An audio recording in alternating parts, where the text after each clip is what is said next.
This is Mark Wells, and this is the Wells Report for my people.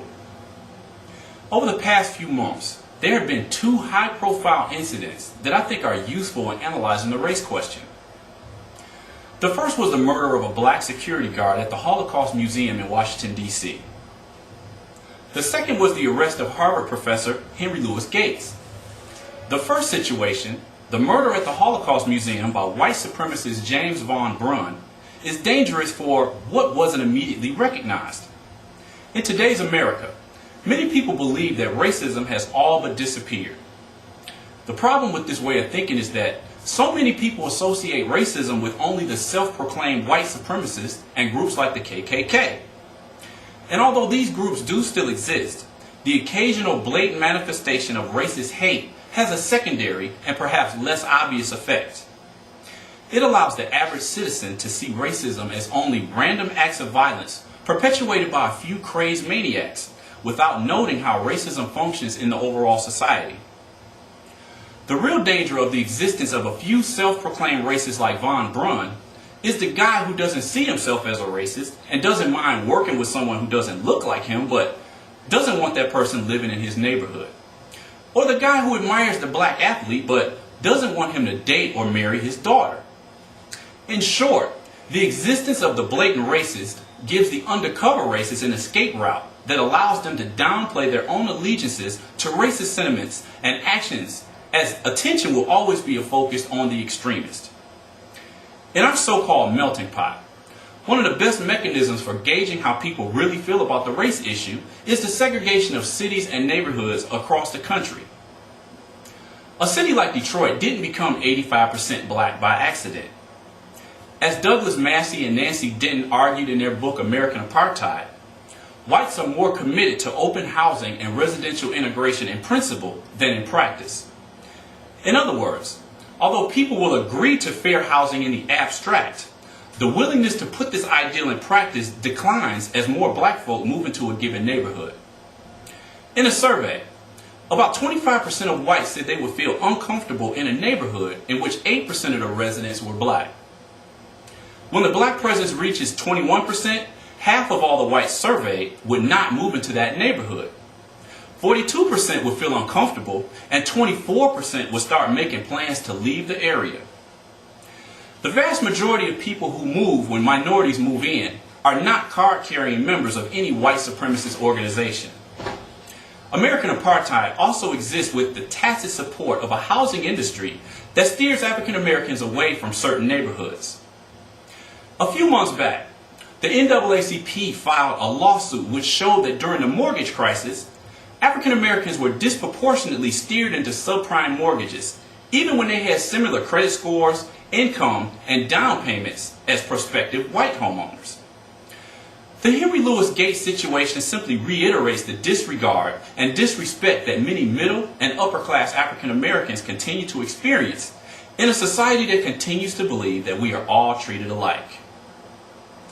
Now, whether Gates' arrest was racially motivated or not, the fact is, brown skin and African features continue to be associated with second-class status, which means that it is not always the amount of money in one's pocket that truly matters when attempting to determine the position of a social group in any given society. The connection between brown skin, African features, and less social value is not unique to America. In fact, I would argue that the low social value attributed to African descendants is common throughout the African diaspora. This is often reflected in the way affluent blacks are mistaken to be indigents or service workers. Former Secretary of State Colin Powell recently gave an example of how African Americans are seen in the public imagination.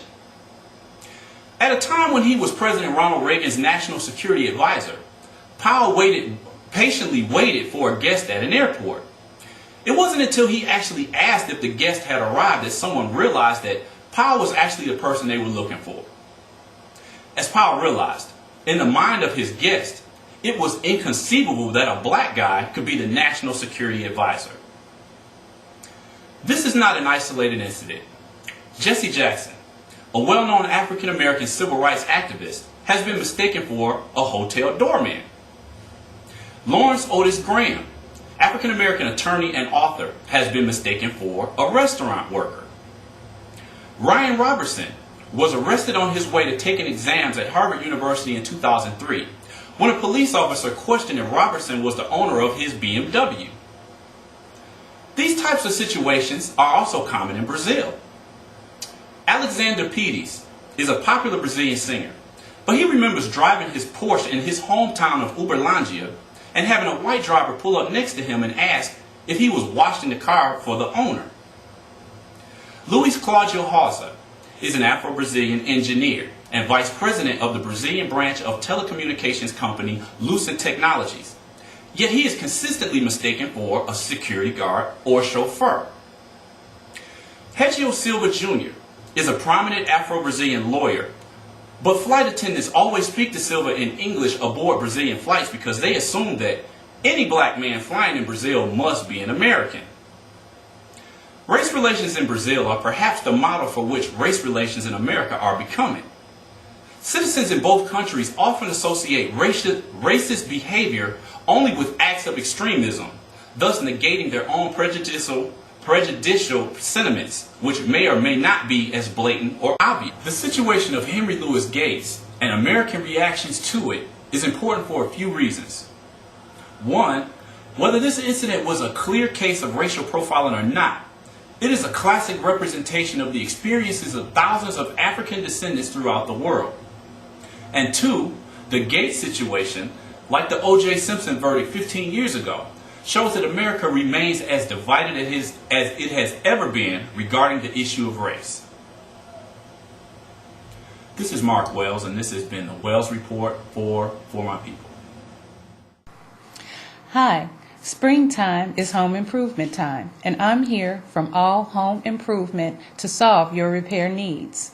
For an estimate, call area code 313-896-3603.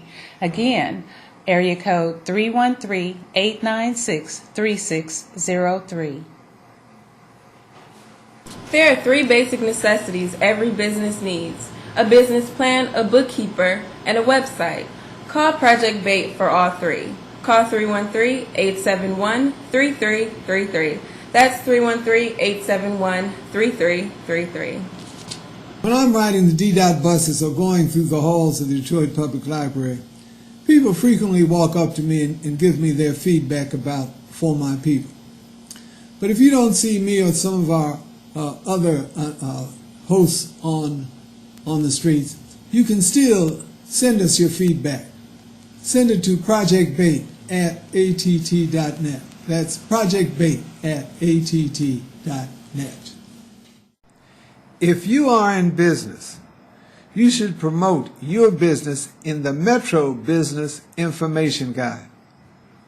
For more information, contact Chris Woodard at 645-2282. That's 313-645-2282.